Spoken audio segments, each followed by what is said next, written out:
my name is Francesco Mafi Asyang Isaac. Tulong! Tulong!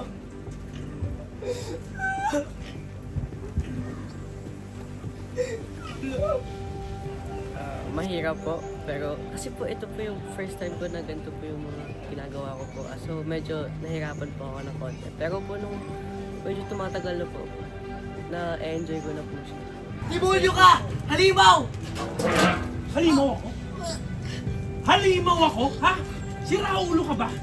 Mamamatay tao mga magulang mo.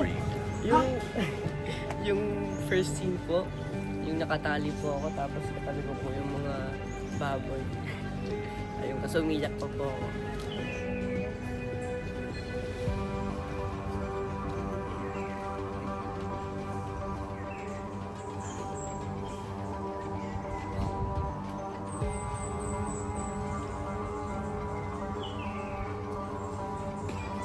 Iniimbitahan ko po kayong lahat na manood ng Lolong Bayani ng Bayan.